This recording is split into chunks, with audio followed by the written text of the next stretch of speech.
see it's getting darker and darker, and there's just no way right now for these drivers to know exactly what's going to happen. These guys are going to have to be really, really careful and tiptoe around the track until it's either not even 10 minutes into this race, and I feel like we've got enough strategy going on for a whole event, but still a long, long way to go. There's Yellowstone, there's Yosemite, but for racing fans and for Grid Life's Elkhart Classic, the destination is Road America, the National Park of Speed. Three wide in the front of the field here. Look at Emil tab up the inside for the race lead. We head down to the first corner. And these guys have no idea what they're coming into. Look at this field. They're 2 wide, 3 wide, a couple places slipping. Side by side for the race lead. 54, 48 through 3 and 4. Working lap number 60, 110 laps to go. Yusuf Ghali, power move to the bottom of the racetrack, making the short way work. They're going to touch down the hill. This will be a great run for Fuller here. Yes, if we go ran off the track in the final quarter, that'll allow Fuller to get a massive. Here he comes. Does he have a look? Oh, big block here by Sanfilippo. Into the grass goes Ben Fuller toward turn 1, and Sanfilippo hangs on. He's loose. No! And he crashes hard at the exit of turn number 2. Don't try here, boys. They're going to do it. Gritsko backs out. They touch. They're going to crash. Gritsko going to slam the attenuator hard into the wall, and Jared Tesson hits him as well. And big damage on these cars. That's a huge before people are struggling for grip, going out of every single lane, and even trying to then run. It's getting really insane. Powered by AWS for the Intercontinental GT Challenge, powered by Pirelli at the Indianapolis 8-hour. We are 7 hours and 18 minutes into this 8-hour event. John Miller way deep on the brakes to the inside of turn number 1 and 2. The spin, the 3 car gets turned around in front of the car. James Houghton looking for a place to go, but he's got Austin Cobb to the inside. A bit of a gap behind. I think that's about 15th or 16th spot as they come out of turn 3. Big slide for this. Getting a run. He's got it. Going to be a drag racing line. Final corner. Checkered flag waving. Here they come. At Virginia National Raceway. To the line. Thompson, Darling, door to door. Banging doors. Fender to fender. I can't believe what we just saw.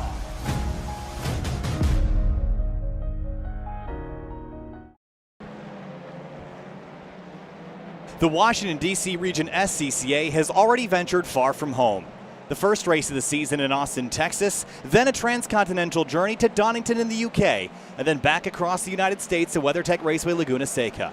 For the 4th round of the season, we'll take another trip to Europe to Imola, a 17-turn FAA Grade 1 Formula 1 circuit. It's just another race in the season, but pulling onto the grid with Tamburello ahead of you is anything but normal. This is the Washington, D.C. region SCCA Virtual Racing League's 4th round of the winter 2020 season, and it all begins now. Welcome to Sim TV. My name is Kyle Heyer, joined tonight by Tom O'Gorman for the 4th round of the season. I was absent last week for WeatherTech Raceway Laguna Seca, but I heard and saw that it was a pretty entertaining race. Tom, today we race at Imola, another European racetrack, this one steeped in history. Yeah, you missed a barn burner last week, Kyle, I gotta say, but this whole season with the 2020 winter Washington, D.C. region Virtual Racing League has been some of the best sim racing I've seen in a very long time, and we've seen a lot of sim racing in the last year, so this has been a ton of fun, and I love that we're going international. You're taking a look over the front straight down into turn 1 or turn 2 at Tamburello, but we're in Italy this week, and I love that we're flexing our muscles, stretching outside of our box a little bit. Yes, the season ends at the Washington, D.C. region's home at Summit Point, but we are far from there right now. Qualifying already underway for the TC category cars. The TCR machines are on the racetrack. We've had a very consistent field so far this season, which is always encouraging. About 13, 14, 15 of them here tonight by the looks of it. Rob Casera currently the quickest driver on the racetrack with a 156.094. And again, multi-class interaction. This is a little bit larger of a racetrack here this week, Tom, so maybe we won't have the multiple lapping situation. We might just have the GT4s catch the TCRs by the end of this 40-minute race. But lots to go over, lots of exciting action at this racetrack. We've got some keys to the race we'll go over a little bit later. But first off, TC qualifying, and how important is that here, Tom? I think that this place is pretty easy to pass at, given the amount of chicanes and things here. But in practice, it's actually pretty tricky. Yeah, there are a decent number of chicanes, which means decent braking zones, options for setting people up, doing things like that. But the thing for me right now is we're watching Robert Cusera there as we flash back to Elias Roman. Roman there in the white and red car has been the class of the field on raw speed so far this 2020 winter season. However, Rob Cusera has been hot on his heels, definitely within the learning curve of this TCR car, and Cusera was able to win 2 weeks back at Donington Park when the track was a little unfamiliar to a lot of the drivers. This week, Cusera is actually the fastest so far. So if this holds true in qualifying with a couple of tenths advantage to It's not even a couple tenths. What is it? A couple hundredths between Kucera and Roman. Perhaps we're seeing that Kucera has come to pace and will not only be managing his pace over the race and working on racecraft, which he, in my mind, has been a little more successful at than Roman at points. This might be the fastest, the first time that we've seen Kucera be the faster of the two. So qualifying again underway. The TCR cars get half of the qualifying session. The GT4 cars get the other half. I see an entrant on this list in GT4 that really piques my interest. Kenton Cook driving number 39 car tonight. We'll be interested to see how he does as he has joined us this evening for the DC Region SCCA. Of course, DJ Alessandrini is here as always. But with the multi-class interactions sort of reduced this week, at least that's my prediction based on the size and length of this racetrack, I'm not sure how much of the real-world experience of driving through traffic will matter, Tom, but maybe later in the race, there's always a possibility of getting into some pretty heavy traffic, and I think Kenton Cook is probably my pick if we get busy. Yeah, look at the 99 car floating around on the brakes. I think, thinking back to last week at Mazda Raceway, Laguna Seca, or WeatherTech Raceway, I kept doing that last week too. But I think Rob Kucera actually had a better setup for the long haul on his TCR car. These are front-wheel drive touring cars that rely pretty heavily on downforce, but they also are extremely good on the brakes. And what we watched in qualifying was the number 3 of Rob Kucera, who's the official pole sitter so far, by a pretty good margin until Elias Roman just there jumps up to a couple tenths off his pace. Kucera's car was way looser in qualifying than anybody else. It was visibly floating around, stepping out the rear end, and this week I'm watching a lot more of these TCR cars kind of floating around and moving around. So I think what that ultimately means is they're faster at the end of the race. If you make the car loose early on with the front-wheel drive car, as the front tires burn off, you get a fast race car by the end of the race. Kucera's been doing a good job of that. Roman now looks like he's figured that out, but John Christie, we're watching him now in the 6 car, pops all the way up to second. Roman third. Murphy Nichols had been in second at one point. He's back to fourth with Peter Lausen in fifth. So a lot of shuffling around here with the closing stages of TCR qualifying. John Christie jumping up into second. As you mentioned, Murphy Nichols tonight running a special livery. His grandfather and great-grandfather represented on this race car, both veterans. Of course, it is Veterans Day all day, not just this evening, but Murphy representing some family on that car, which is always cool to see. Runs a little wide on corner exit, and track limits here as we see taking a look around this racetrack, lots of gravel traps, and also I'm looking in the middle of the screen here, Tom. One of the things I wanted to point out was the yellow and black bumble strips, as I call them, the bumblebee colored things. Those are gnarly, and I would keep the tires off of them for the most part if you're in TCR, but we've already seen drivers kind of attacking them. How much curbing can you use in these cars, and is that maybe a topic of discussion for you? Well, you want to use all of it that you can, obviously. That is going to be the shortest line, cut some distance out of the racetrack. But in reality, those are there to keep drivers on the proper racetrack. You know, cheater race car drivers like to push the limits. And they're also, you know, more or less there to break a race car if you hit them the wrong way. So I think in TCR, we've tended to see that they are fairly compliant. On the GT4 side, we'll talk about it, but the BMW tends to be a much more compliant race car than the GT4 Cayman. So that is certainly going to come into effect here tonight, not only with raw pace and what amount of curbing those cars can use, but also with consistency and how much of a risk you're taking if you are in one of those cars and trying to utilize those curbs to gain pace. It can be a really high-risk maneuver. David Alessi right now 7th in qualifying at 1:56.744, about a second and a half off of the fastest time of the day. Still Rob Kucera up at the top by 72 thousandths of a second. This will likely be his last opportunity to run a lap before the GT4 cars will get some track time. Looked like it was going to be a little bit of a runaway for Rob Kucera. He had a pole lead of about a second 2 laps ago, but now, as always, TCR bringing the action closer together. Kucera is only up by, like you said, less than a tenth. Roman is within a half second, and then it's Murphy Nichols, who is still within a full second of the lead. And one of our keys to the race is going to be talking about a little bit of a new layout to this racetrack, meaning it's not a track that a lot of these drivers would have seen or had any reason to have seen much before this race weekend. Taking a look down that front straightaway, which is not really much of a straight. It's kind of got a couple kinks into it before the deep braking zone for Tamburello, the first of many chicanes on this racetrack. This used to be one of the fastest racetracks on the F1 circuit, and a lot of really high-risk corners. You can probably remember Tamburello, a fame from the fatal accident with Ayrton Senna, and now it's got a number of chicanes around the track to kind of slow it down a bit. But that is going to be kind of one of the interesting parts of this race. You got to get a little creative with those chicanes. Whoa, big float for the 503. spent some wrapping up time qualifying. Yeah. in that car today. So 14 TCR cars have taken times. Only one has not come on the racetrack yet. That's David Cook in the number 36 car.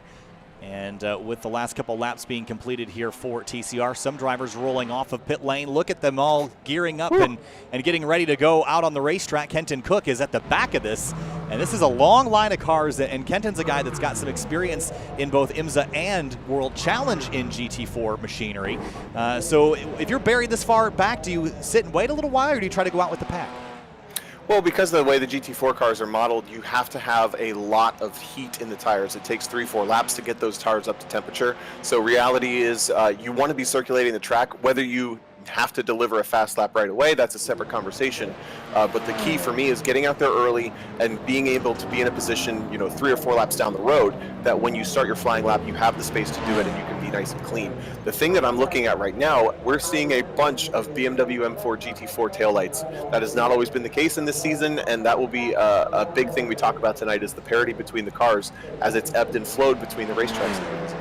And it's really interesting to me that this is a track where the M4 would succeed. I mean, I don't really think of this as any different really than Coda in terms of the speeds that you're carrying at any particular point. I mean, there's a couple fast back, left-right sections where I would think the Cayman is better, but maybe it's the curbing that is sort of preventing the Cayman drivers from really attacking this racetrack and slowing them down. So TCR cars pulling off the racetrack, GT4 gearing up to take the racetrack for the final 11.5 minutes of this qualifying session.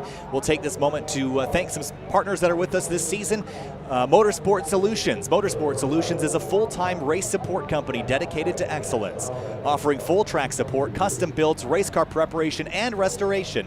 If it has to do with racing, Motorsport Solutions are available for any job or task. And RP Performance. Based on site at Summit Point and Gasoline Alley, RP Performance is the only premier race car shop that specializes in Mazdas. With hundreds of wins in multiple classes and full service capabilities, RP is able to help with all your race support needs. Qualifying for GT4 now underway, and Kenton Cook rolling out along with the other drivers in this field as they head down to Tamburello here. Tom, get those tires nice and toasty. You'll get 10 minutes to lay down your fastest.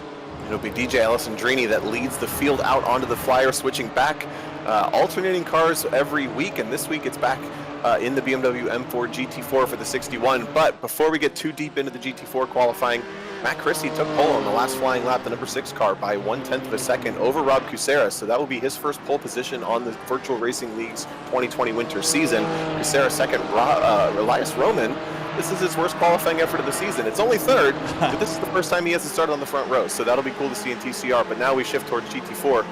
See how much these BMWs move around, the GT4 cars in general move around on these cold tires as the drivers get the tires up to temperature. The driver I've got my eye on tonight is Jonathan White in the number 22. If you've been around SimTV for a while, you might be familiar with our work for the Spec MX-5 Sim Racing Challenge. Jonathan White was a championship contender in that in the 2020 season. Didn't quite win, but was always there. I don't know if he's been around much this season, but he could be a force to be reckoned with tonight. Andrew Kessel is back in the teal M4 in the middle of your screen. And Ken House-Seal, I believe, is still in the Porsche, so he's been stubborn and has not left that platform. And he might have an advantage there, Tom. Think about this. If everybody has chosen the M4 and it turns out not to be the car of choice, I mean, how much practice could you have done to find that out? And how much of that is driver error versus if the car is actually better or not? Well, Ken definitely did plenty of practice, as did many other drivers. They've had practice sessions and practice races over the past week. But I do think that Ken House-Seal is going to be the class of the field on the GT4 Cayman side. Now on the BMW side, I'm seeing a lot of drivers that could absolutely put their nose in there and be part of the fray. I'm pretty sure that's Andrew Collada just in front of Ken House-Seal in the teal car. But as you said, DJ Alessandrini. Jonathan White was actually with us last week at Mazda Raceway, or WeatherTech Raceway Laguna Seca. He had a strong run at parts and was one of the top BMWs. Definitely was not the track for the BMW, but he tried it anyway. Kenton Cook was in that BMW. He'll be a factor even if he hasn't practiced at all. It's just one of those guys there in the 39 car hopping curbs. But that I want to paint that picture as we watch him pound curbs and turn 2, 3, 4, but then also when we get to the main chicane towards the back half of the track, if we get a shot of those cars just pounding the curbs, you are 100% nail on the head. The reason the BMW is strong this week is because of its not only compliancy, but consistency when using those curbs, and other sections of the track may not benefit it. That might be where Ken House-Seal has to make moves, but this is going to be something fun to watch all night.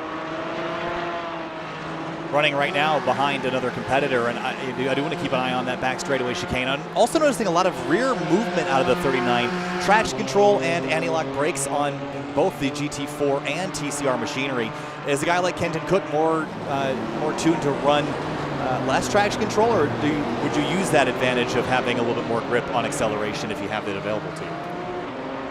Pretty sure most of the drivers prefer no traction control and no stability control, whether they're in the TCR GT4 cars. Here's a look at that big curve that you have to pound over. More than half of the car, almost a full amount of the car over those curbs, and we're going to see that every single lap of the entire duration of this race. We'll take another look at it between these two cars coming in, the Tic Tac BMW car number 33 just in front, and then Kenton Cook behind, kind of running in formation right now. But you turn in really early for this, and you're basically straight lining it as much as possible, center punching the first curb, flicking the wheel back as early as possible, and you're pretty much all four over that second curb. Just look at how they bounce, and it'll be cool to see it cut to a Cayman going through there too, and you'll see just how much more nervous they might look. Also, somehow Kenton's made his all-pink Pepto-Bismol preference even uglier with the addition of some lime green. Yeah, I don't know what that's all about. It looks like a LaCroix can or something like that as he heads down the front straightaway. As Ken Houseal pounds through the first chicane here. Actually, I think we're on, it is the first chicane as he heads down towards Tossa, and he's following a couple M4s right now. He does not have a valid lap time in the books like Jonathan White does. He's currently the fastest on the racetrack at 151.3. Houseal a little bit wide there on exit. You can have up to half the car off the racetrack, then you get dinged for running out wide. And M4 in front of him a little bit out of control. That's Richard Spicer in the 16, runs just a hair wide, gets it back online. And I'm pretty sure that's Richard Spicer of thinking back to last year's SCCA Esports Super Tour. He was one of the dominant forces both in the Skip Barber F2000 car and also the Spec Racer Ford races. So that 16 car, depending on how he transfers over from, I believe most of his experience will be on that kind of open top side. It looks like Ken Houseal's running him down pretty strong right now, but that 16 car might really be a pretty good factor. He's sitting 4th overall right now, but a lot of lap times have not come through. And another thing that we should definitely bring up is these 40-minute events for the Washington, D.C. region Virtual Racing League have a 25-point incident limit, and with chicanes and runoff track also tend to come a lot of incident points. It's really easy to rack those up. And here at Imola, I'm racking them, counting the number of chicanes and switchbacks with runoffs on them. There's at least 4 places that I can think of that are relatively high risk for getting those incident points. Not only on qualifying will that dirty your lap and make sure that your lap time doesn't count, but in the race, if you rack those up too quick, you're going to get a drive-through penalty, and you definitely don't want that. Ken Houseal works his way across, goes P3 as Alessandrini goes to the top of the board, 151.0, and Houseal 3/10 slower, 151.340. About 12 cars have laid down times better than the TCR category, the last being Andrew Kessel in the number 15. 5 minutes left in this. I think this is probably a good time to go over some keys to the race here before the gridding process, since we have such a deep field today in a relatively short pace lap. Keys to the race, Tom, bring me to the first one. First one is uncharted territory. We're at Imola, and this is, again, a track that the drivers may not have seen much and wouldn't really have a reason to see much. So if you're not a Formula One fan of the last 20 years or so, this might be a pretty unique racetrack. And one thing I've always found when you're learning a new racetrack, getting to 95% of the pace is pretty easy. If you're a lot of these drivers that play the game a lot, you've figured out how to read a racetrack pretty well, but there's always nuance. And I think the drivers that find the nuance faster, or who have found plenty of time to practice for that nuance, will be the ones that are quicker. And I'm looking through the list. Looks like Jonathan White, a driver that may not have always been a top 5 driver, he's found some nuance. Thomas Layton has found some nuance where other drivers, maybe Kenton Cook, didn't get a bunch of practice. He's only 7th right now. There's some nuance to this uncharted territory. And looking down to our second key of the race, hippity-hoppity, curbs are their property tonight, Tom. You got to get up on those curbs to be fast around here if you're in the M4. If you're in the Porsche, you got to be aggressive to keep up, but you see there how unnerving it is to drive up over the top of those things. So much bouncing, so much directional change getting up on those curbs, so you have to hit them to be fast, but you also have to be very careful if you're in the Porsche. That's why a lot of drivers have chosen to go with the M4, the arguably more stable car, on those curbs and getting airborne tonight. Yeah, there's the flat curbs through some of the chicanes that you just have to use, but there's also the bumblebee curbs that you pointed out that you don't want to use. So there's a number of places where hippity-hoppity, your curbs are your property, or stay away from that property. And that brings us to the third bit of our keys, the third point to our keys to the race. The midseason madness. We are 4 races into this 9-race calendar for the Washington, D.C. Region Virtual Racing League 2020 winter season, and this is our final 40-minute quote-unquote sprint race before next week we break it up with a 90-minute endurance race at Sebring International Raceway. So what that means is a lot of these drivers have now raced with each other 4 weeks in a row. They're kind of in their rhythm of practice, qualifying, racing with each other. We've seen some of the best sim racing so far, but championship is totally within mind at this point, and consistency needs to be key. So uncharted territory, hippity-hoppity, and mid-season madness are the keys to the race here. Alessandrini, Jonathan White, Ken Ausiel, Thomas Layton, Andrew Pilata, your top 5 in GT4 qualifying. A handful of other drivers getting some times in before the end of the session. Evan Schickel is a driver we'd expect to go faster. Cross the line this time, no improvement. This will be his last opportunity to go quicker. Currently 21st in class.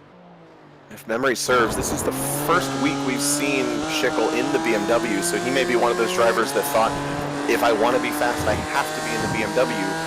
But if he's unfamiliar with the platform, the learning curve might be steeper than the reality of just driving the car you're used to. I mean, he's got a lot of seat time in that Porsche Cayman over multiple seasons and multiple different groups and sanctioning bodies.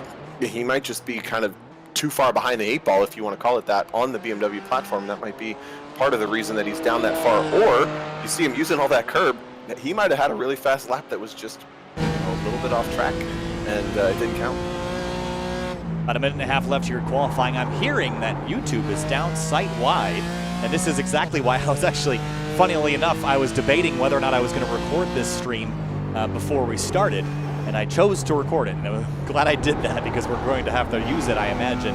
Site-wide YouTube going down almost never happens, but tonight is a first, I think, for me to have that issue. So thankfully, we've got it recorded. It'll be uploaded later. So if you're watching this at a later date, that is what has happened.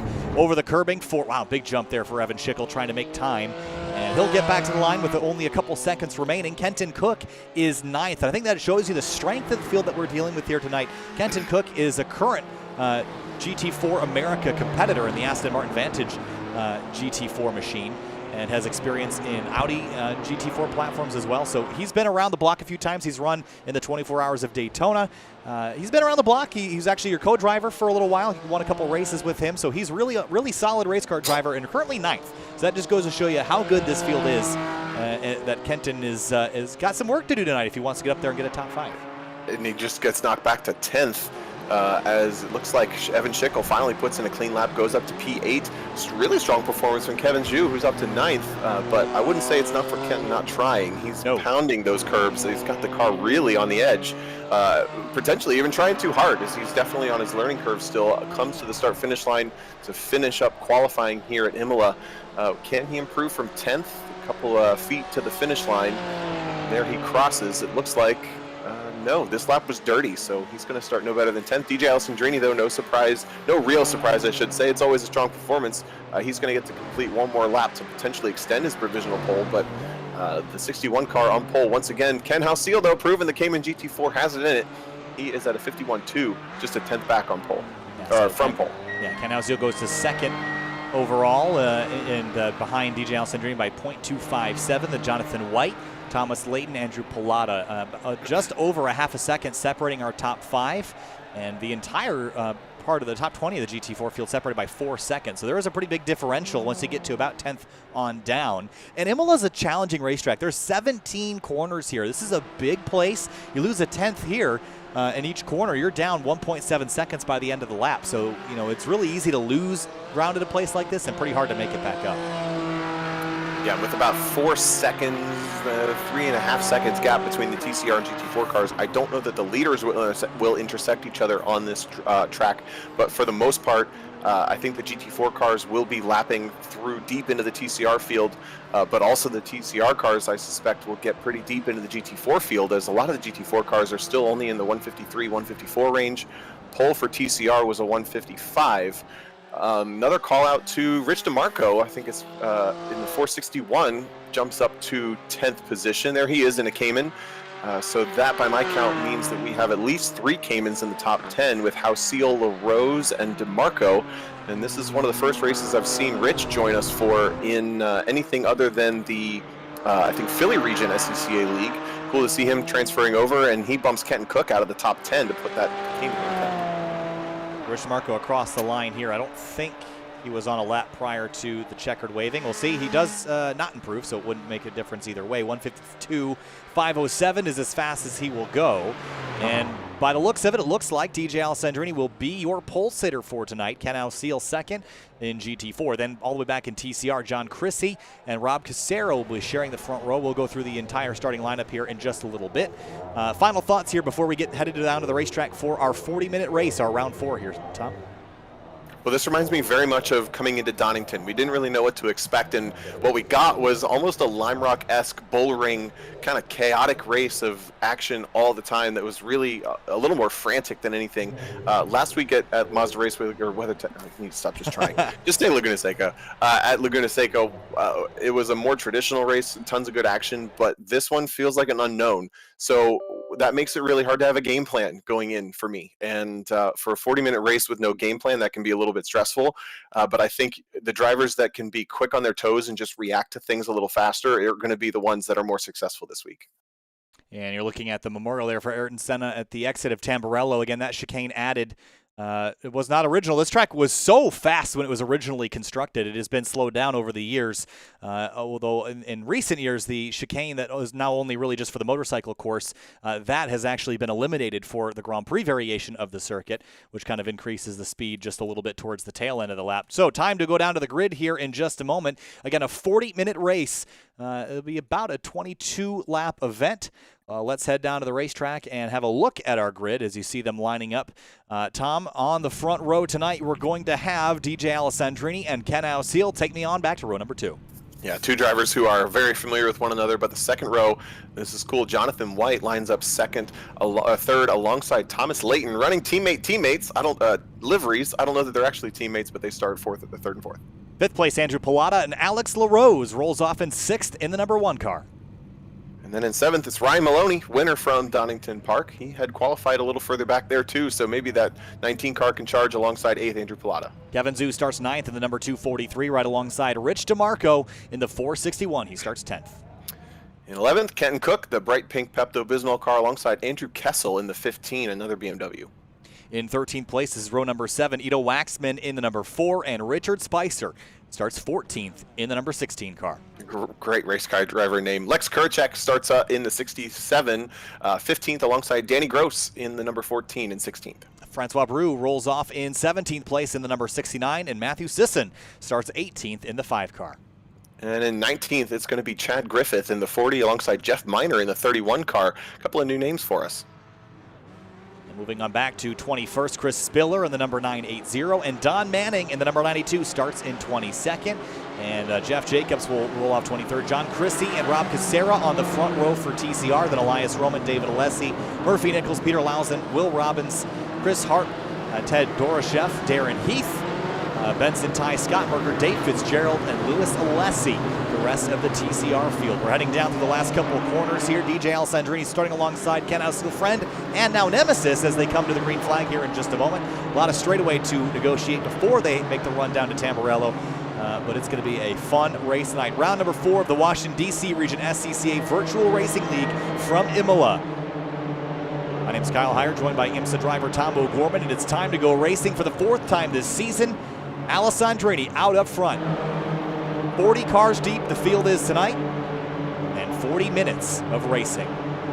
Green flag in the air, we're racing from Imola. DJ Alessandrini brings the field down to the first corner side by side with Ken Ausiel. And DJ's going to get the inside line coming into turn 1, but it immediately becomes the outside for turn 2. But he's got a full car length on Ken Ausiel. It's an attack from one of the Turner Motorsport cars. Oh, almost a swamping on both sides, but Ausiel's going to hold the outside. Now gets the inside, shuts the door, takes a hop over the curb, and now I think that is the 22 of Jonathan White will slot into third. Most of the field single file at this point in the top 10. Yeah, Jonathan White is that car in third. Right behind him is Thomas Layton in the number 20 in fourth, and Andrew Pilata in fifth. The number 96, Alex Larose, is back to sixth. Meanwhile, back in TCR, there's John Chrissy in the number 6. Rob Casera in the 3 car is second. Then Elias Roman, David Alessi, Murphy Nichols, 2 through 5. Back up to the front, Evan Schickel, who started in 8th, maintains that position with Kenton Cook in the middle of traffic now as they head down the straightaway. Yeah, and that's the experience of Kenton Cook coming out. He qualified 11th, but I think he's up to about 8th right now on the grid, challenging Evan Schickel there in the inside for 7th. As we're going to take a quick look away from the field, some connection issues, I think, on that day. It's not connection issues. It is the lovely iRacing issue that they've got with the physics thread glitch that seems to be persistent pretty much everywhere we go. With large field counts. It hasn't been an issue in several months, but it is going to be a problem here tonight, it looks like. Alessandrini leads the way, begins to pull away from Jonathan White, 1.5 second difference. Yeah, somewhere while we were away, Jonathan White was able to get around Ken Hausiel, and something I noticed that Ken Hausiel was talking about pre-race while in practice is that if he really hits his marks in that Cayman, his pace can be really consistent right at about the 152, sub 152 mark. But if he misses it by just a little bit, we're talking mostly on the curbing where you have to be a little risky, his pace drops pretty significantly, about a half second to a quarter second, 3/4 of a second. So that 23 car may be kind of taking it a little easy early on in this race, making sure he doesn't make a really critical error. But that was allowed the 22 of White to get through. Now Thomas Layton's got his mirrors full. Hausiel's mirrors. Yeah, Hausiel. Whoa, it gets hit from behind. That's Layton in behind Hausiel. He turns him around down in the first corner, sends him off into the gravel, and Hausiel is going to lose all those positions and that qualifying effort, and there's Layton with him. I wonder if there was maybe more to this than we originally thought. Maybe he got a hit from behind. Doesn't look like it. I think they just went off into the corner there, Tom, and just got in there a little bit hot. Yeah, way too deep on the brakes for the second lap. Tire's not up to temperature yet, and he almost missed him, tried to bail out for just a moment while keeping the car on the track, and unfortunately caught the corner of Hausiel's car. But that, I think, promoted Andrew Pilata up to 3rd, and surprisingly, we saw the winner from Donington, Ryan Maloney, all the way up to 4th. So Maloney, he didn't have the best qualifying effort at Donington either, and he worked his way up really quickly. He's already in a really good position. Check this out, Kenton Cook up to 5th from 11th on the grid. So a bunch of drivers with big charges, while other drivers maybe not having the best race start. I'd love to look at him right now, but iRacing is not cooperating here this evening. You know what's frustrating about this whole situation is this was a glitch months ago that they just never solved. So that's irritating to say the least, but well, there we go. Now we're back. Andrew Pilata runs in 3rd. Jonathan White in 2nd by 1.7 seconds. Here's Larose and Rich DeMarco. This is a great scrap here for 6th between a pair of Caymans. That's going to be the top Caymans on the field. Taking a look back at Andrew Kessel, but DeMarco gets a little late coming out of the middle of the track, and now they're coming into that really high-risk chicane. Looking at the back of Kenton Cook, who's really got the pressure on Ryan Maloney, but this battle for 6th and 7th, Larose and DeMarco with Larose at the point right now. Back up to Kenton Cook here in the number 39, chasing down Maloney as they head down the hill. Big dive on the brakes, car kind of moving around just a little bit, jumps the curbing on the left. This is a really constricting corner. Turns 15 and 16. It doesn't look like it at first glance, but you get down there and the car just doesn't want to turn, and you use every little bit of runoff that you can get on corner exit. Yeah, you're also going downhill, so you think, the car performs at a certain, performance potential. Now when you're going downhill with 3,400 pounds of GT4 car, they really don't like to stop. So that is another challenge that section adds coming down into turn 14 there. Back up front, no change right now. Alessandrini leads in GT4 by 1.9 seconds. Checking on TCR, Rob Casera leads Elias Roman by 1 second. Now Elias started in 3rd, which you noted earlier was his worst starting position he had this season, which is a pretty good stat for him. And he's actually closing in now. The gap is 9/10 as they come across the line to complete lap number 2. Roman has a lot of experience in this TCR car, much more so than Casera, and I think if Roman's able to be relatively smart about managing the pace of that 99 car, he has actually been really good at that this season, but usually from the front of the pack. Now he's in a little bit of a different position. If he doesn't run the tires off of the 99 when they're in clear traffic, he might be able to use some of the GT4 traffic that will, no matter what, end up being an influence on this race. He's just got to be careful of this early on to not let the race get away from him. We're only 5 minutes into a 40-minute one. I'm going to try to change the settings back and hope that now things are sorted out, now that the field's gotten a chance to spread out just a little bit. That way the ticker isn't freaking out the entire time. I will make that report to iRacing that their software is still garbage later tonight. This was an issue months ago, and I just can't believe it still is a problem. I just did an Assetto Corsa race on Sunday with 45 cars with a game that looks a lot better, and it did just fine. So, you know how things be. Alessandrini, Jonathan White continue to lead in GT4. 34 minutes remaining in this race, which is going to feel like an eternity tonight for me. Robert Casera and Elias Roman running about a second and a half apart now. Peter Lausen in the 56, I believe, has just had an issue. And we'll go back and take a look here as soon as the sim and software catch up. This has just been a technical nightmare tonight between YouTube going down and iRacing, being Minecraft this evening. Yeah, I guess all we can say is thanks 2020. Yeah, this is that sounds about right. There he is. We found him. He's over in the chicane, and we'll take that car behind the wall. And I won't dare go try to find a replay. That'll just be a disaster. So back up front, Alessandrini in the number 61 car. He's been hard to stop. Remember at Donington, he kind of got nosed out of the way, and it looks like tonight he's got a pretty clear racetrack ahead of him for now. Well, this is definitely reminiscent of that. He had run out a pretty good lead at that point in the race before he got touched by a TCR lap traffic. At Donington, the lap was way shorter, almost 45 seconds shorter than here at Imola, so he caught the field a lot quicker. But that doesn't mean that this one is completely sealed. It is certainly DJ's to lose with a couple of the fastest cars getting out early. But I'm not super surprised to see that the field is stringing out a little bit more than we've seen the rest of the season because of this being uncharted territory, as we talked about in the keys of the race. Those drivers that the learning curve is different for everybody, and I think we're seeing that because there's more space to play here at Imola than maybe at Donington, which was also a little bit of a different challenge. The field is spreading out much more quickly. Another question I have is down in TCR, Matt Chrissy, who was the pole sitter, seems to be out of this one, maybe back on pit lane even. Yeah, I can't really tell what's going on a whole lot now. I know you don't have an answer to that question, but it is a question in my mind. It also looked like Richard Spicer was out of this one, so he was a driver we were going to keep an eye on in that 16 car, having potentially issues on the opening lap. So it's Alessandrini out front, Jonathan White second, again, as you said, out of Spec MX-5 territory. Andrew Pilata a strong third, and then it looked like back a little further in the field, Kenton Cook was putting the pressure on big time of one of the white BMWs. I missed the name of that car. It's Ryan Maloney. Ryan Maloney, who, again, was the winner at Donington Park. It's BMW's top 5 with Alex Larose in 6th place in Tom King. And there's Kenton Cook right behind Ryan Maloney right now as they work through. And ahead of them, Andrew Pilata has gone through to 3rd.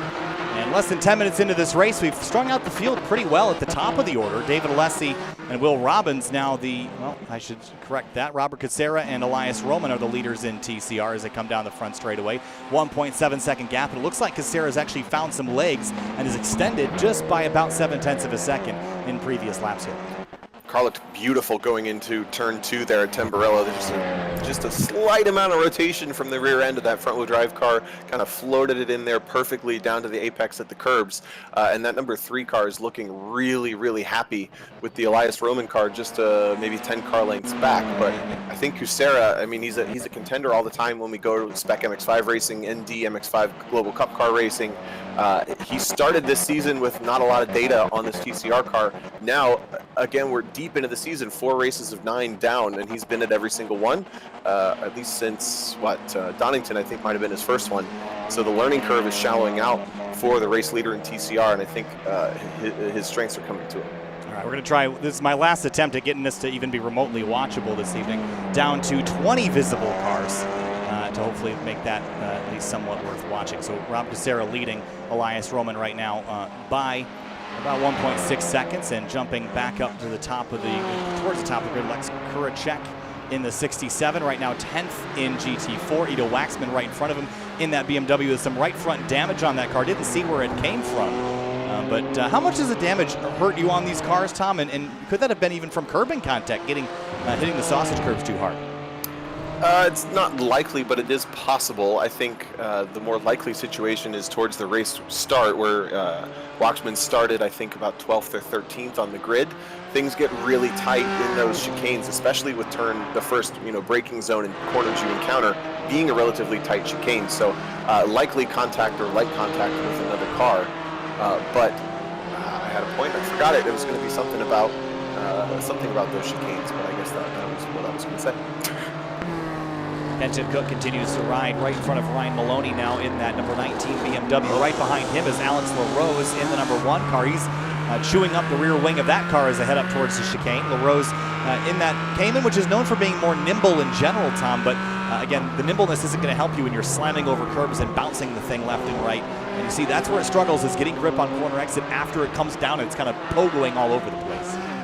Yeah, Kenton Cook able to get around Ryan Maloney, and talking about Larose, who we ride on board with in the Black Cayman, he's absolutely been one of the class of the field as far as raw lap times. If you just turn him loose, he's really fast, but he hasn't had the best record when wheel to wheel, and even back to last week at Laguna Seca, he was one of the fastest cars, especially towards the end of the race, but just was in the wrong place at the wrong time a number of times, not only last week, but over the season. So not surprised to see Larose putting the pressure on. I think he's got an uphill battle this week as he's the top Cayman, but it's just only 6th overall. Those BMWs just seem to kind of have a leg up this week, but Larose is perfectly capable and absolutely proving that he's able to run in this top grouping. He's keeping the pressure pretty well on Maloney. Big hops over those curbs. And it looks like this whole group is running down Andrew Pilata in 3rd. Andrew Pilata just up the road here, and last time by a 1:53.142. That was the slowest of every driver in the top 8 last time by, so he is going the wrong direction speed-wise here. As Alessandrini leads now by 2.7, then it's Jonathan White, Andrew Pilata who we're looking at, then Cook, Maloney, Larose, all in a threesome right behind him. And I suspect this is going to get hotter and hotter over the next couple laps. Andrew Pilata has not always been the fastest in the top 5, top 10 grouping, but he's always been super consistent and really clean. He's been able to kind of charge through some mess before, so I think this is going to get interesting with Pilata in the teal car. We ride with Kenton Cook down into one of the most challenging corners. It's a downhill braking zone. You got to thread the needle between those bumblebee curbs on the right and the 1X limit on the outside. There's a really strict track limit on the outside of that corner. So there's some places where speed is really hidden here at Imola, and you got to be a bit of a risk taker to find it. Here's another one pounding the curbs through that turn 11-12 chicane. Rich DeMarco, I think, was a little slow here. Let's go back and see. He actually found himself looped around. The high-speed double right-hander just caught the left rear on the turf and went around for a spin. And that's that high-risk spot we were talking about. It's just a really tricky downhill braking zone on the entry, and he goes for another slam into the wall. Is this another incident or a different one? No, this is the same car, but let's go back and look at exactly how he got himself in this situation. Heading down the back straightaway into the chicane, probably just carried too much speed, trying to make up some ground here, and just kind of got the car looped around. Again, mid-engine car kind of spins like a top, but you get him turned around like that. Yeah, we've seen a couple TCR cars over there too, so the cars that tend to be loose in the back, looks like they end up behind in that chicane and in the tires. Going back up to TCR lead, Rob Casera has continued to extend his top spot over Elias Roman, who now has the 20 of Thomas Layton in behind him, but it's a long ways back to find Will Robbins, and David Alessi. This is the battle for 3rd in touring. Well, and this is Will Robbins' best effort, which has been a little bit of a surprise to me, because Robbins was a really big contender in the Rodenzo Sports Car Challenge last spring.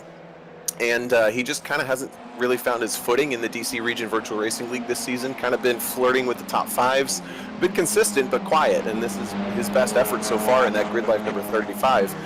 Looking really, that's a beautiful livery, but also just looking nice and composed this week over another driver, that's David Alessi behind, who had a great run. He was on pole last week at Laguna Seca, and was another driver that had been really quiet for most of the season. I had actually kind of forgotten that he was in the field the first 2 rounds, but then all of a sudden came out swinging at Laguna Seca, was the fastest car, had a good run, and now he's working his way towards a podium finish again in round 4. Running for 3rd right now in TCR. We'll check back in if that battle gets any tighter. Going back to Ken Ausil, who started this race in 2nd place, runs 11th right now behind Daniel Gross in the number 14 and ahead of Chad Griffith. Frustrating start to the day.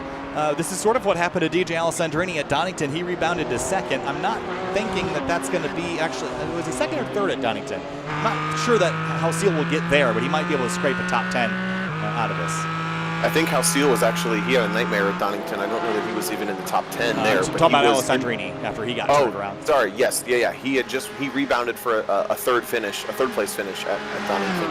Ausil, yeah, you're right with that, getting tagged out. Good to see not a lot of damage on the car, but Larose still keeping this pressure on. Ryan Maloney now down 24 and a half minutes to go, so we're closing in on halfway. And I have to imagine, if anything, while the BMW might be a little better over the raw pace and a little more consistent over the curbs, the Cayman is probably still better on the long haul, a little more consistent that way. So Larose, if he can keep this pressure on all the way up to the bumper and might find a passing opportunity as the rear tires of that BMW start to fall away. Oh, big dive up the inside of the number 19. He's there. What a move by Alex Larose. Just took an opportunity and chucked the car down the inside. Managed to make that pass and move Larose into 5th. I think that caught Maloney off guard. He's going to look like he was going to go to get back by him here in the left-hander, but he'll back out. That surprised me. I think it surprised Maloney just as much.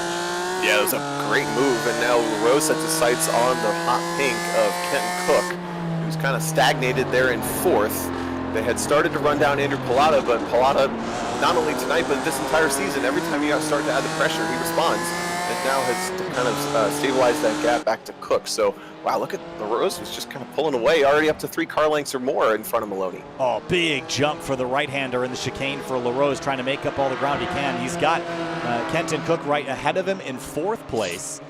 That battle continues to be pretty hot. I'm going to go back to TCR for the time being. Here's Louis Alessi in the number 43. He's got Darren behind him. Peter Lausen in the 56. I think we saw him with an issue earlier trying to recover. He runs 10th in class after starting in 6th.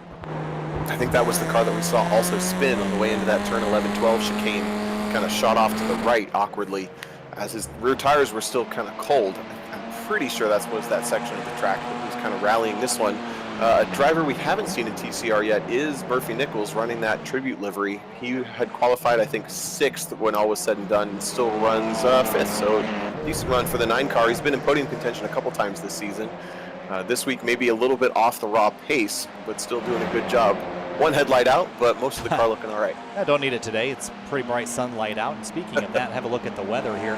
See how that has been impacting the racing. It's pretty cool weather, honestly. 79-degree track temp. You're not really going to be melting tires that badly, so not a huge concern as we continue through this race. About close to the halfway point now, as Alessandrini has now extended his lead out to 3.5 seconds over Jonathan White. Looking pretty unstoppable there. You know who isn't unstoppable, though, is Kenton Cook. He's closing in on Pallotta, who's 2 seconds up the road, but Alex Larose is chasing him down, was a half a second faster last lap by.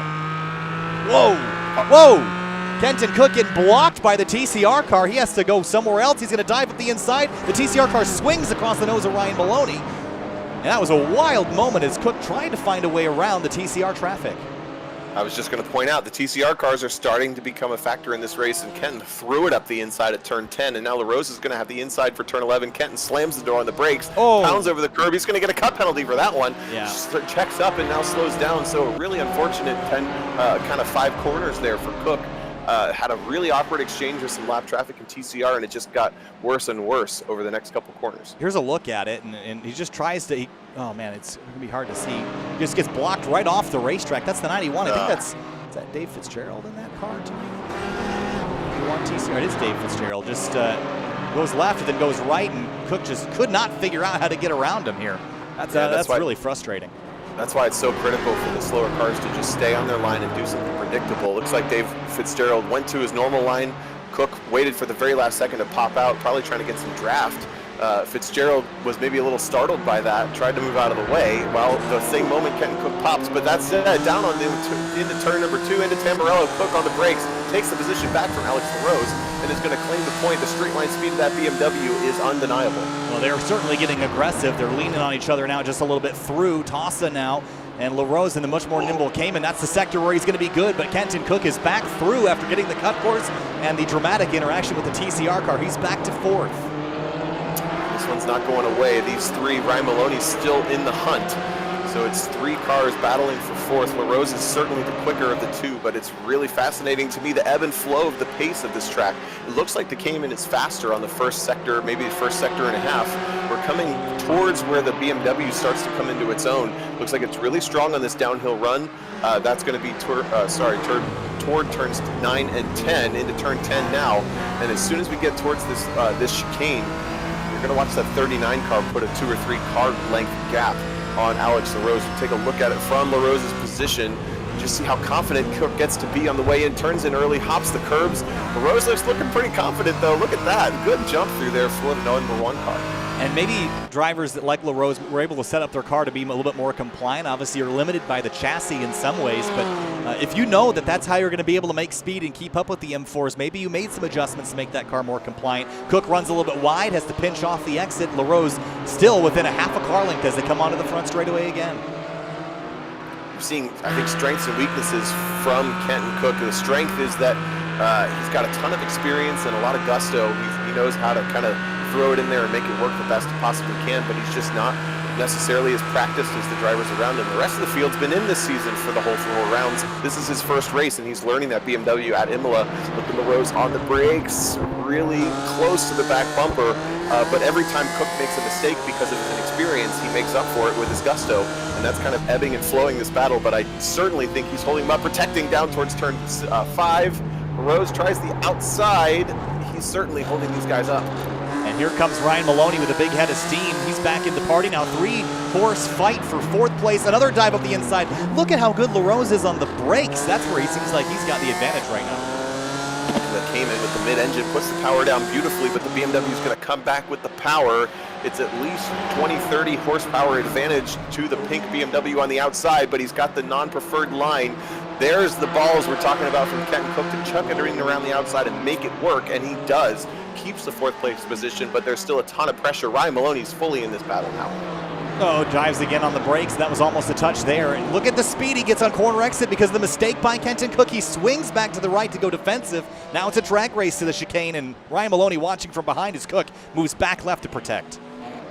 Yeah, a little bit of torque out of that corner saves the run that Larose had. And now they fizzle for just a moment through the turns 11 and 12 chicane. More TCR cars up ahead, so this battle has been a 3-car in-class battle.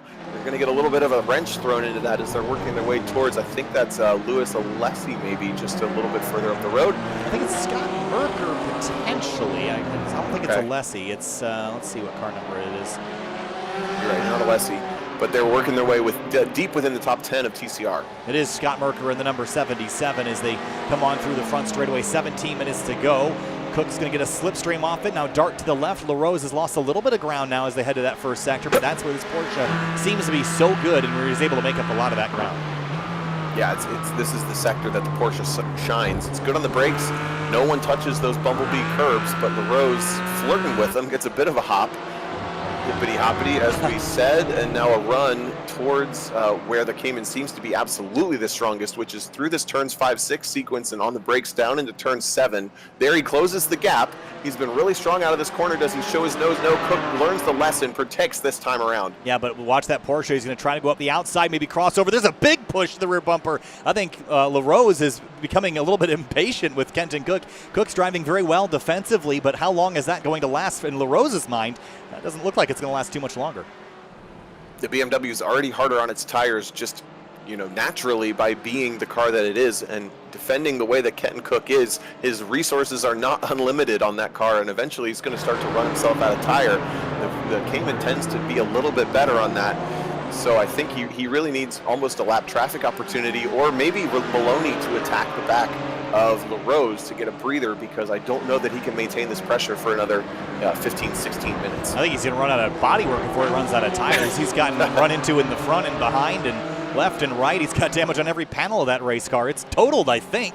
At least that's what the insurance would tell you. Down the straightaway towards the double left-hander to end the lap, and Maloney is still behind Larose. Larose lost a bit of ground through that middle sector, gained some of it back. And this is and has been the best battle on the racetrack. We'll keep you here. Just took a quick peek at timing and scoring. It looks like Ken Halseal's worked his way back into the top 10.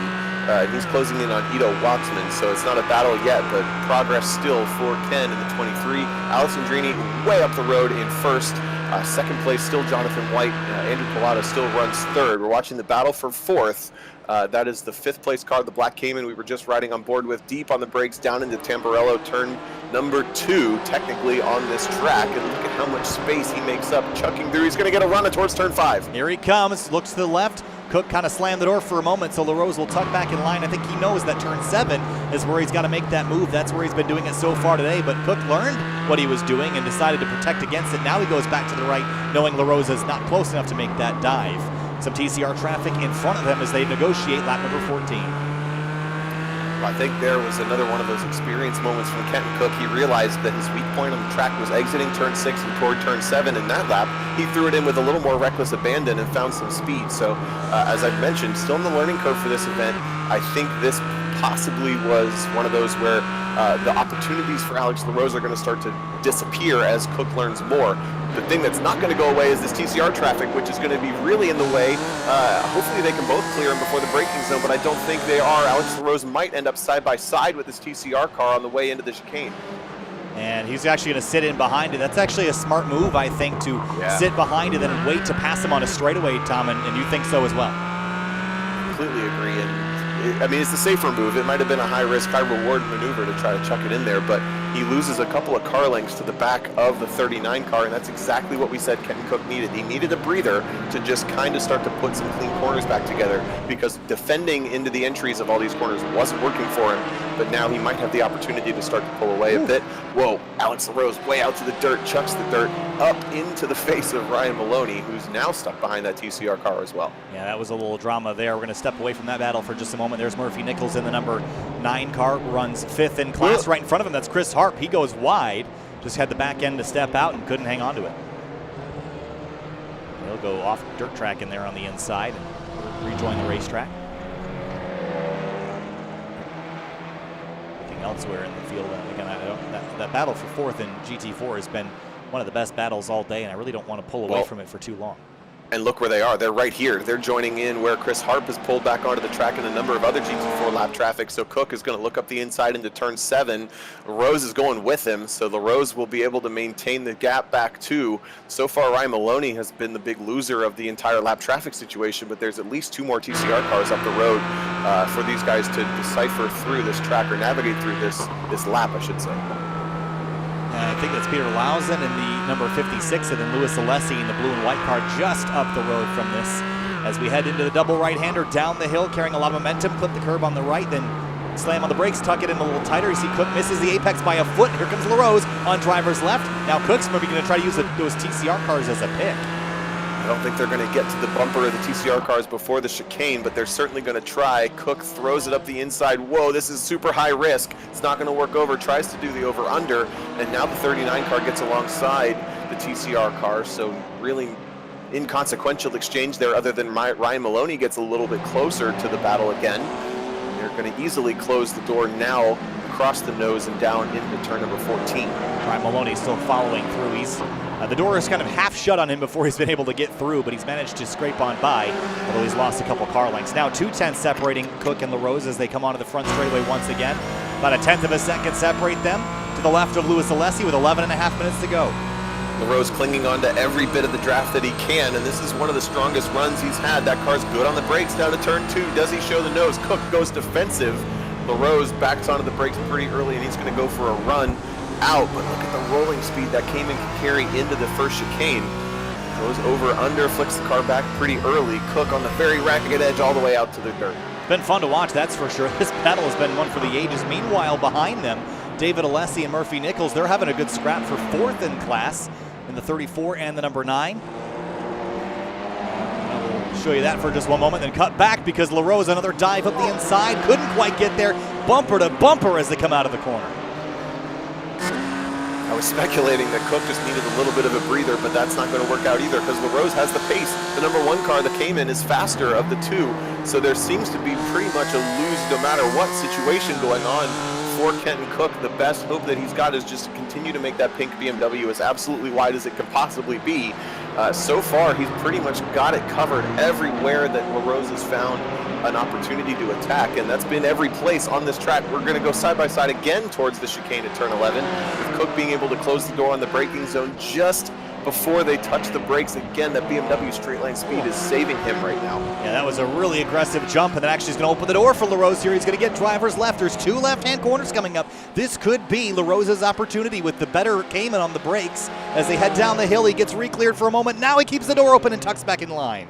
And Cook is just so good on the brakes everywhere. He's not afraid to put it in there. Runs a little bit wide, shows the nose at 15. They touch, and they save it. Oh, that was ballsy, but he's getting desperate. I think Larose needs a moment, or needs a miracle, I should say. He's just trying everything. The Hail Marys are starting to come out of the 1 car. Yeah, that was a big dive, and I thought for sure they were going to clear each other out there. Somehow they kept both cars going in a straight line, and Kenton Cook will win. And he is showing off, I think, pretty much anybody that's not named Kenton Cook, maybe a guy named Tom O'Gorman could do something similar, but the experience here in the real world of how to defend and where to place your car is certainly paying off. I don't think I've ever seen anybody with sim experience be able to defend for this long in this violent of a battle. Yeah, this has been pretty spectacular stuff, and with that mistake, not necessarily a mistake, but with that failed attack, I should say, Alex Larose was balked a bit down the front straightaway. Ryan Maloney's back into this one. Larose shoves it up the inside of Murphy Nichols at the apex of turn 7. It's not going to work out, and that's going to break his momentum even more, so Maloney might get a little bit of a run, and that's going to break up this battle for third as Alessi's starting to pull away from Murphy Nichols and TCR. That's the orange and green cars in the camera. Kenton Cook chucks it up the inside of David Alessi. And just now finally is Maloney and Larose clearing Murphy Nichols in the green TCR car. I tell you that Murphy Nichols cut Larose a big break there. He was turning in and actually bailed out because he saw the one car coming. That was almost certainly contact. I'm shocked with how much contact the one car has had, how little damage he has on that car. It might be a little bit bouncy on the suspension tonight, but it certainly is built like a tank. Look at how much ground he gains and then loses there through the chicane. Big moment there as I think the driver behind him also cut. Yeah, he's going to lose at least a second or more. Look at Cook is practically gone. 10 car lengths. Maloney gets a run up the inside, which becomes the outside for the braking zone. He's pretty much got to check up on the brakes. They touch doors, and he's going to go into the grass of the braking zone. He's too deep, and Larose, heartbreak all the way out, maybe to the tires. Yes. Oh, man. Oh, that's heartbreak for Larose, and that was the longest wreck as he got knocked off heading down the hill and just could not hang on to it. He had a couple tries, but here it is again. They just touched on corner entry, slips out, almost had it saved right there, but then the car snaps back and he could not get it stopped.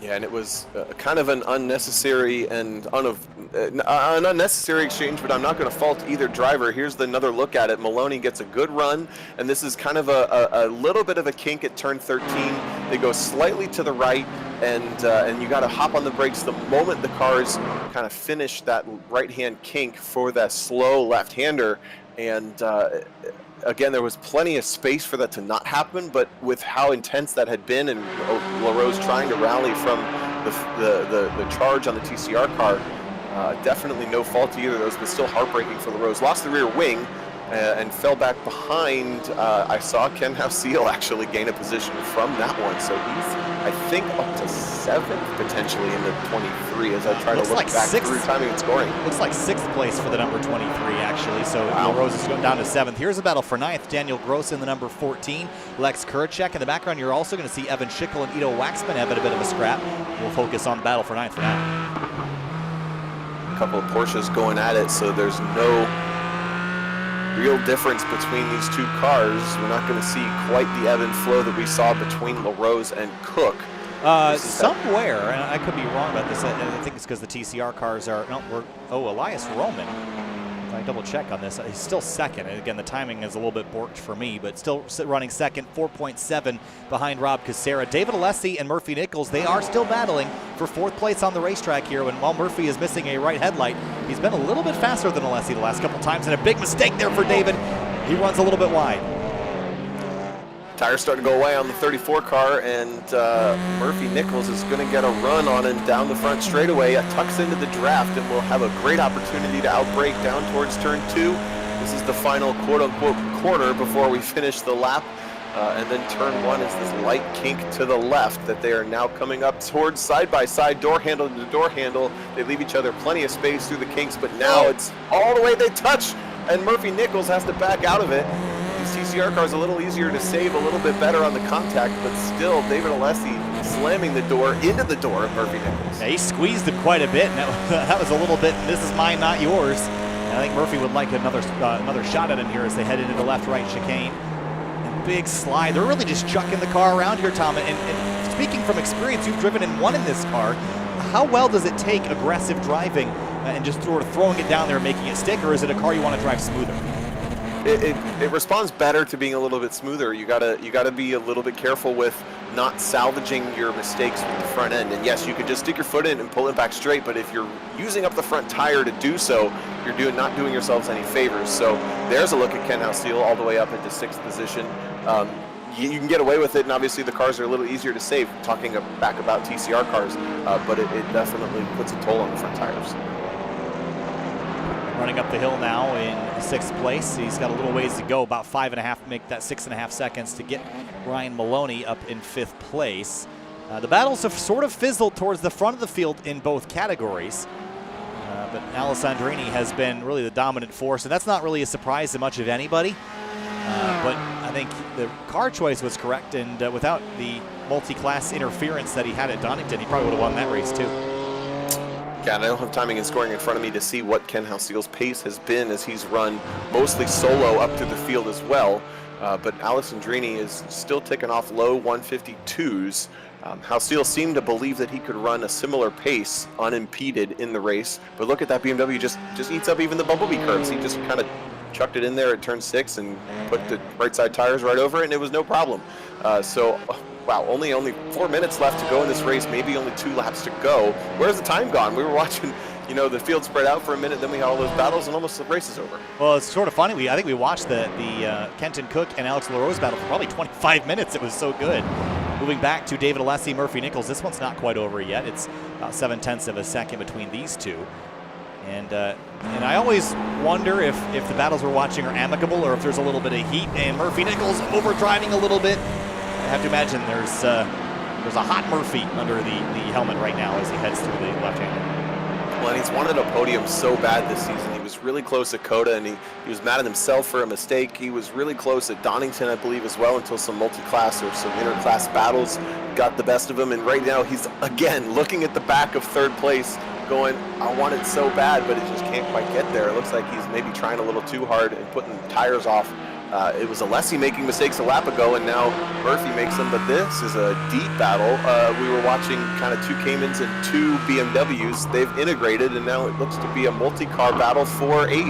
Yeah, this is Daniel Gross in 9th right now. Evan Schickel right behind him, and Lex Kuracek is 2/10 beyond that. So pretty tight battle for 9th position as they head down towards the chicane. See Kuracek is in that green car in the background. Then Waxman in the number 4 BMW. Big jump for Schickel. Oh, he's going to slide and spin at the exit of the corner.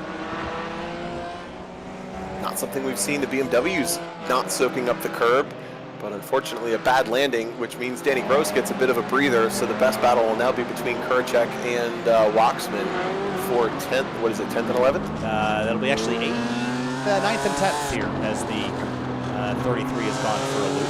2 minutes to go. We should be white flag next time by, not this lap, but next one. And the 4 car and the 67 now chasing each other. This is the strength for the 4 is these straightaways and the whole backside of the track. But the first sector will be where Lex is a little bit better. But look at how the straightaway speed fires up for the number 4. He's going to dive to the left as they head down to the turn 1. Car spinning in front of them. They're still side by side. Now Kuracek concedes the position to Waxman as Waxman was really deep on the brakes, waited every minute and every moment and almost too many moments before he popped out on the draft down that front straightaway. That was super close to the left rear of the Cayman. But Kuracek shuffled back another one. Ito almost off the track exiting turn 6, throws some dust, but maintains the point. And some more TCR cars falling off. It looks like turn 6 is the one that gets tricky by the end of this race. How about this? This is Louis Alessi, Darren Heath, and Peter Lawson. This is all for position for 5th in class. Next time by coming to the white flag, and this is getting pretty racy here, especially with the GT4 in front of them. Yeah, some slower GT4 traffic influencing this one, but they're going to go side by side with Alessi and the pink TCR car on the outside. The 45 holds it, a little bit of a step, and now does Lawson have a run almost up the inside? Are they going to go 3 wide? No, that's a smart call, gentlemen. Yeah, I wouldn't think that. That would be a very good idea. So Lawson following, concedes for now. Whoa, misses the turn in there. He'll have to slow down and try again as Heath and Alessi battle up the back straight towards the chicane. Alessi pops out of line for a moment. Hard to kind of dive aggressively on the brakes in these cars. They sort of stand on their nose quite a bit, Tom, and when they do that, the back end gets really loose. So you dive into these hard braking zones, and the rear end just basically comes up off the ground, and it's hard to get stability under braking in these cars. Yeah, they do have ABS, but they don't rely on it very well. They do not like to turn when you're using the ABS. It wears out the tires much quicker, but also they don't get off the corner very well if you get in too deep. So yes, you can do it once or twice, but you can certainly guarantee that you're not going to get off the corner very fast. Now there is DJ Alessandrini, who's had the quietest lead the entire race, kind of pulled away from this one. He has taken the white flag. And And as he heads down through the middle sector, this will be, again, the last lap for the rest of the field as well. So Alessandrini, Jonathan White, Andrew Pilata, Kenton Cook, your top 4. Ken Ausiel is up into 5th place. He's just gotten by Ryan Maloney. He went 5 seconds faster over the course of the last half of the race to catch Ryan Maloney, and he has done that. There is a massively damaged TCR car on the inside. I think, is that Chris Hart? No. I think it's Chrissy, who was the driver that was on pole, and we didn't know what happened to him. Looks like he was involved in some serious contact at some point, maybe just head on, and we haven't seen another TCR car match that damage. He was on pole, so you have to wonder, was that with something stationary and solid? It looks like it might have been. Might have been. DJ Alessandrini, flawless race for him. Started first, that's where he will finish. Another win in the column for DJ Alessandrini. He gets it done at Imola, round number 4 of the Washington, D.C. Region SCCA Virtual Racing League. Jonathan White, 2nd place at the number 22. Good run for him. Andrew Pilata, 5th to 3rd. He'll take a podium in GT4. And Kenton Cook, he fought valiantly and hard, and he will get to hang on to his 4th place position after starting in 11th. Likely one of the hardest earned 4th places you'll ever see. It was a great run for him, and I don't know if the car that DJ Alessandrini was lapping was your race leader, Robert Cusera, in TCR. They were door-to-door coming across the start-finish line, and I'm not sure if Cusera has another lap or not. It looks like he does, as he's keeping the pace going. Only a couple corners back is 2nd place. Elias Roman, so this one in TCR I don't think is buttoned up. No, Elias Roman, I think he was already behind Alessandrini, so Cusera really doesn't have to run this extra lap. He was the only driver that had not yet been lapped by Alessandrini. So Cusera will finish this lap, although he's already technically won the race, so he will come back around and complete. And I think this is sort of in the real world, they would say, okay, yeah, you won. You don't have to do the extra lap. They'd probably give him the checker too. What's the standard for that? If you're the only car that hasn't been lapped by the leader, would they give you the checkered with the leader next to you or right behind you, or would they just make you run the extra lap? Yeah, I think you're right. I think as soon as you've taken the extra lap, you automatically win. But I actually charged after the checkered flag of a pro race, not understanding that rule, but quote-unquote thought I won, and they obviously put me back because I had taken the checker, the leader hadn't. So yeah, I think you're right. Whew, I'm glad that's over. That was a technical nightmare tonight. Here's a look at your race results. DJ Alessandrini gets it done. Jonathan White, Andrew Pilata, Kenton Cook. And Ken Ausiel, the top 5, and a good rebound for Ausiel. I'm sure he would have liked to compete with Alessandrini, but I'm not sure that anybody had anything for DJ tonight. He's just one of those guys that if he gets out front, it's hard to get him out of that position. Andrew Pilata, strong run for him, and we watched the battle with Kenton Cook and Alex Larose for probably 25 minutes, and it was one of the best battles I think we've seen all season. Yeah, and I'd be really curious to see the lap time log of Ken Ausiel's race to see how well he matched Alessandrini's pace, but spectacular recovery after an unfortunate incident with Thomas Layton in the beginning of the race, entering the first chicane on the 2nd lap to salvage a top 5, and that's good for season points too. Strong runs for also newer drivers, Rich DeMarco to the series in 13th. Evan Schickel, unfortunately, with that spin down in 17th, comes in just behind Thomas Layton, who continued to circulate after the contact with Ken Ausiel early on to finish 16th. Rob Cusera wins in TCR, and with 2nd place, Elias Roman continues a pretty strong run there, Tom. Yeah, and it's a 3rd place finish for Will Robbins. I just noticed Ryan Maloney was scored 19th, so he had been running close to the podium positions the entire time, and unfortunately dropped out, was a lap behind by the end of this race. But congratulations to race winner Rob Cusera, gets the 2nd one on the season. Elias Roman didn't have anything for him this week, and Will Robbins finally finds some footing in this 2020 winter season and gets a podium in round 4. Looking down a little bit, David Alessi, Chris Harp pulls out a top 5. Darren Heath and Louis Alessi, they settle for 6th and 7th. Peter Lausen, Murphy Nichols 9th in class. That'll be a disappointing run for him. I think he also had an issue in the last closing laps. John Chrissy started on pole in TCR. He will not finish there with that big, heavy front end damage. And a couple other drivers having some bad luck here tonight. We're going to talk to a few of them here in just a few minutes. Stay put. We'll be right back.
Welcome back live to Sim TV, here now with second place finisher in TCR, Elias Roman. Finished second, a little ways back from Rob Casera. Didn't quite have the pace to keep up with him tonight, Elias, but lots of lap traffic interactions at a relatively new place for this league to go to. Your experience tonight and trying to run down Rob Casera. Run down Rob Casera, that was wishful thinking. Looking at the times of quality with him and Jack, I knew I wasn't going to win, so I kind of just settled on podium, making no mistakes. Got second, so honestly, for me, it's a win. But yeah, I just had nothing for Rob tonight. He was clearly in a league of his own, and congrats to him. The TCR cars tonight, it seemed like a lot of drivers were sort of aggressively throwing the car into the corners. I was asking Tom whether he thinks it's more efficient or effective to throw the car in or to be smooth with it. Your experience tonight, we saw a lot of drivers diving up the inside to make passes. How was this track on tires, and what did you notice by the end of the race? My car was actually decent. One positive compared to the other races in the series so far was the tires didn't fall off for me, so I was able to maintain consistent lap times.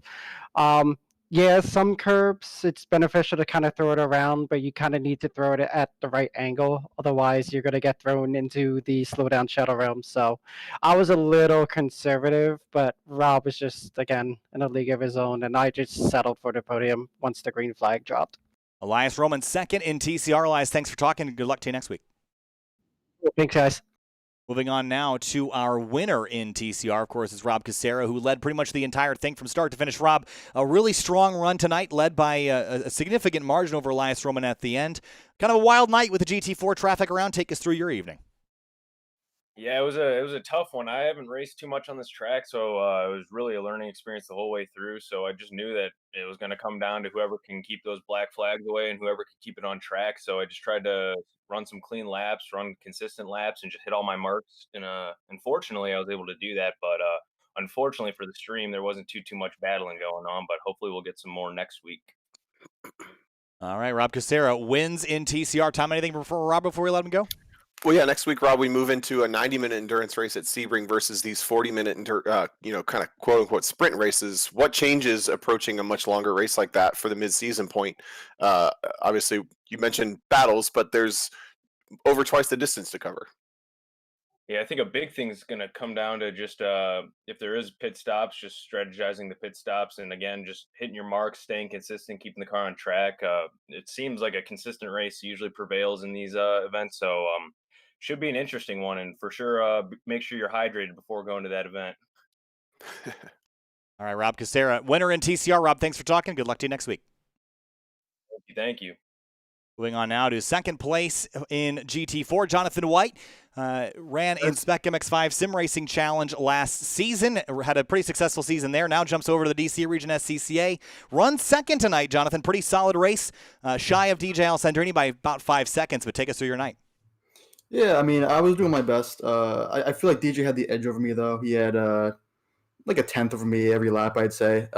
Towards the end, I thought that my pace got closer to his, but by then the gap was too large. I think the TCR cars kind of made up the gap a little bit, but then towards the end I got kind of messed up by a few of them. So I'm happy with the result, though. It was a good night. Tell me a little bit about the interaction with the TCR cars. We saw some battles behind you guys get a little bit aggressive trying to get around some of the TCR machines. What was your experience like lapping them, and how much of that kind of related to that 4.6 second gap that we saw? For the most part, it was okay. I feel like the parts where DJ lost, I also lost time as well. But there was one really close call where this TCR was spinning out next to me and kind of clipped the back of my car. And if I was just an inch further back, I think he would have spun me out. So it was pretty close. Jonathan White, second place tonight in GT4. Jonathan, good luck to you. We'll see you. Thank you, guys. DJ Alessandrini, the winner in GT4. Maybe not a surprise by any stretch, but lap traffic was a problem for other cars in GT4, DJ, but it didn't seem to slow you down a whole lot tonight. Congratulations on another win. Tell me about your night out front. I mean, I got to kind of pick and choose the traffic a little bit more than other guys because, I had a little bit of a gap. And yeah, I was just not a whole lot to talk about tonight, setting some laps, and it was kind of relaxing, honestly, compared to the chaos that was last week with stuff broken, and yeah, was a welcome change from chaos. Well, 90-minute race next week at Sebring. How does your mindset and approach change to that race? Obviously, starting up front, staying up front's a fairly simple thing to do for you. But what's that? You got us, TJ? Where's DJ at? He's lost. I don't know. He's still doing laps of something, so he might be busy. Can you guys not hear me? No. We can now. We can now. Oh, all right. Yeah, I'm qualifying for another league right now, but I just gave you an answer. All right. Well, we're gonna let you go. I don't know why you couldn't hear me before. That's all right. We'll see what you're gonna do next week. We'll leave it to be a surprise. Good luck in qualifying, and good luck to you next week at Sebring. Hello. All right. Okay, he's gone. That's a perfect end to what was a weird night. It's 2020, Tom. I guess, yeah. Well, I mean, better technical issues with your mic than with your wheel, like last week in DJ's case. But yeah, that was a very interesting one. The highlight for me was that battle for fourth in GT4 that we followed for so long. We didn't even realize the race was almost over in my case. But an awesome fourth round. Again, we apologize to the viewers for the issues that we had early on, but I think hopefully that made up for it for you as much as it did for me, and I'm super stoked to move to the first of our 2 endurance rounds next week. 90 minutes solo next week, and then it's a 1.2 hour that rounds out the season, but it's gonna be a long one next week. All right, 90 minutes at Sebring. A week from now, that'll be where we're headed next week for the DC Region SCCA Virtual Racing League. We'll see you next time on SimTV. Next time you're going to see tomorrow night, 8:30 Eastern, Scars Ferrari Challenge from Zolder. We'll see you there. Have a wonderful night. See you next week.